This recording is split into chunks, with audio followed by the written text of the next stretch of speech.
Assalamualaikum warahmatullahi wabarakatuh. Perkenalkan, nama saya Angelisa Fitri, NIM S1N018015, kelas 6A reguler pagi. Pada kesempatan kali ini, saya akan memberikan materi tentang uji one way ANOVA dengan menggunakan program SPSS. Nah, di sini ada beberapa poin penting tentang uji one way ANOVA, di mana uji one way ANOVA bertujuan untuk mengetahui apakah terdapat perbedaan rata-rata data lebih dari 2 kelompok independen atau minimal 3 kelompok independen. Nah, uji one way ANOVA atau Analysis of Variance bisa juga disebut dengan uji ANOVA satu faktor. Uji one way ANOVA sendiri merupakan bagian dari statistik parametrik, di mana asumsi normalitas data harus terpenuhi. Nah, apabila asumsi normalitas tidak terpenuhi, ada alternatif lain dari uji one way ANOVA, yaitu uji Kruskal-Wallis apabila data tidak berdistribusi normal. Nah, baik, selanjutnya di sini saya memiliki contoh kasus untuk uji one way ANOVA. Suatu penelitian dilakukan oleh pemilik toko buah dengan tujuan untuk membandingkan penjualan buah salak, jeruk, dan apel dalam kurun waktu 12 bulan dengan tujuan untuk mengetahui yang pertama, apakah terdapat perbedaan penjualan antara buah salak, jeruk, dan apel? Yang kedua, berapakah rata-rata penjualan ketiga buah tersebut? Yang ketiga, buah mana saja yang penjualannya sama? Data penjualan buah salak, jeruk, dan apel dalam kurun waktu 12 bulan sebagai berikut. Baik, selanjutnya saya akan menuju ke program SPSS. Di sini saya menggunakan SPSS versi 23. Nah, ini datanya. Sekarang kita menuju ke SPSS. Untuk pengisian pada peg variable view, saya isikan pada kolom name, yaitu variabel X dan variabel Y. Sedangkan desimal angka 2 saya ganti dengan angka 0. Sedangkan label untuk variabel X saya isikan dengan buah. Sedangkan variabel Y saya isikan dengan penjualan. Dan yang terakhir untuk values, pada variabel buah, kita isi untuk value 1 dengan label salak, lalu pilih add. Dan value dengan angka 2 dengan label buah jeruk, lalu pilih add. Dan yang terakhir,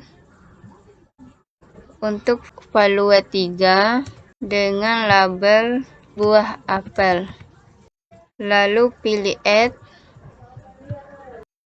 Dan oke. Pengisian pada peg variabel view seperti ini sudah selesai. Selanjutnya kita bisa ke bagian peg data variabel view. Untuk pengisian pada peg ini, peg data view kita bisa mengambilkan datanya dari program Microsoft Excel ini. Dari data kode buah dan data penjualan, kita copy datanya lalu kita paste di peg data view program SPSS. Klik kanan, copy, kita paste. Proses penginputan datanya seperti ini ya. Baik, selanjutnya kita bisa menganalisis data ini untuk uji one way ANOVA karena asumsi normalitas sudah terpenuhi. Caranya kita bisa pilih Analyze, lalu pilih Compartments, pilih One Way ANOVA.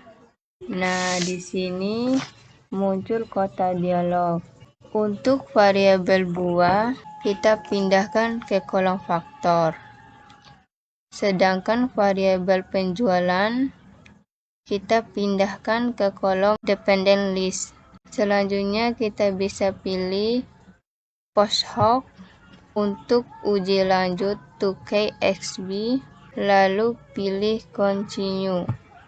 Klik option, pilih descriptive dan homogeneity of variances untuk uji homogenitas. Lalu pilih continue dan yang terakhir klik OK. Baik, selanjutnya di sini ada pedoman atau dasar pengambilan keputusan untuk uji homogenitas. Yang pertama, jika nilai signifikan lebih dari 0,05, maka distribusi data adalah homogen atau varians data sama. 2. Jika nilai signifikan kurang dari 0,05, maka distribusi data adalah tidak homogen atau varians data berbeda. Nah, setelah kita mengetahui pedoman atau dasar pengambilan keputusan untuk uji homogenitas, selanjutnya kita bisa menginterpretasi untuk tabel test of homogeneity of variance. Didapatkan nilai signifikan sebesar 0,857. Nilai signifikansi tersebut lebih besar dari 0,05, maka bisa disimpulkan bahwa varian data adalah homogen. Nah, selanjutnya kita bisa menuju ke pedoman atau dasar pengambilan keputusan untuk uji one way ANOVA. Yang pertama, jika nilai sig to toilet kurang dari 0,05, maka ada perbedaan penjualan antara buah salak, jeruk, dan apel secara signifikan.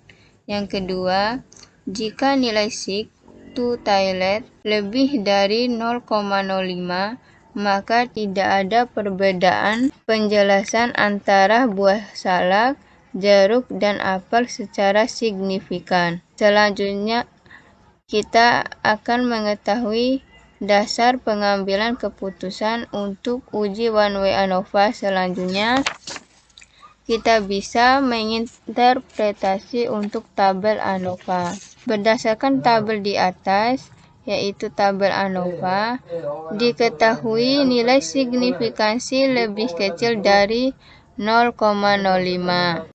Nah, di tabel ini, di tabel ANOVA, kita bisa fokus pada nilai signifikasi.